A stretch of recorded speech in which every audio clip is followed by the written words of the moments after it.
Let me start this off by saying, I do enjoy these games, but only for a small amount of time. With the amount of systems and ways to customize your party, putting over hundreds of hours into these games for some players is par of the course. I always start one of these games up, and for the first 5 hours or so, I'm really enjoying what I'm playing. The story is usually nonsensical, but it has some good humor and the character banner is pretty entertaining to listen to. Stages in the beginning don't have too much going on, but as you progress through the game, the map designs and system mechanics start to play a huge factor on how a stage is handled. This brings us to the part of the game that I've dropped almost every Disgaea at, which is strange considering this is where the real fun begins.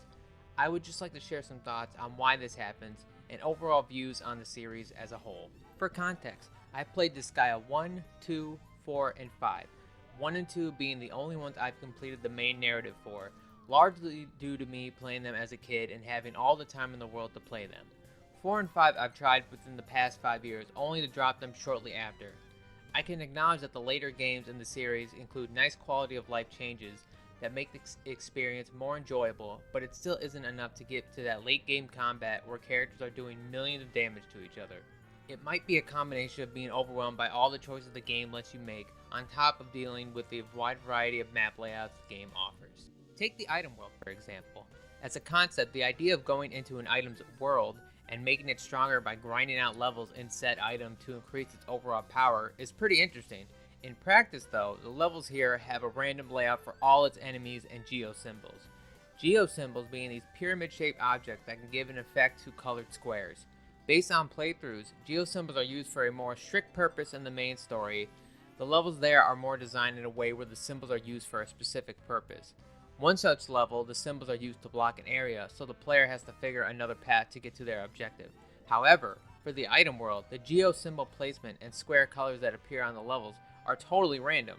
In one aspect, this is what makes Disgaea so replayable.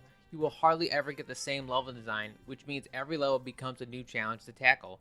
Sometimes you'll have to go to the item world because the main story levels become a bit too challenging and some grinding is required to progress. At first, it's fun, and trying to figure out an optimal way to play each level is rewarding, but it's also exhausting. I'm mainly basing this on Disgaea 2 because I went back and played it recently, but having to play through 10 levels until you can exit said item and go back to the hub world gets tedious to do after a while. I end up losing interest to the point of not caring to play anymore, which is a shame because in terms of gameplay for strategy RPGs, I still believe Disgaea is at the top. However, my favorite strategy RPG that hasn't been topped since I played it is Final Fantasy Tactics, but that doesn't mean it's objectively the best. Hell, I think Disgaea beats it in two major aspects, being the gameplay variety and customization for units. Final Fantasy Tactics stays on top for me because the gameplay is pretty solid while having a fantastic narrative, so I can forgive it for some of its shortcomings. While the narrative of Disgaea games are fun and the characters are usually pretty likable, they don't really hook me the way something like Tactics did. Disgaea 2, considered having one of the better stories in the franchise, still pales in comparison to what Tactics accomplished. I understand the themes and overall moods of the game are very different from one another, but having a more impactful narrative makes the gameplay more engaging for me as a player, even if it's not as interesting mechanically. Speaking of those mechanics, Disgaea's greatest strength is that everything feels like a sandbox. Levels are designed in a way where a variety of tactics and party setups could work. Unique to Disgaea, as far as I know, is the lift and throw options. It lets you lift party members or enemies to create a human tower. This in turn lets you bypass certain gaps or just be able to reach an objective without even moving. It's especially useful in the item world because you don't always have to kill all the enemies to advance. You can also land on the exit panel to escape as well.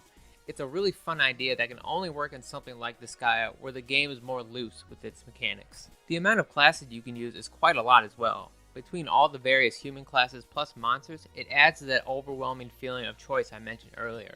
There is always something to grind, whether it be a character or a weapon. The games are based around the idea that players will spend hundreds of hours before they can take on some of the crazier super bosses in the post-game.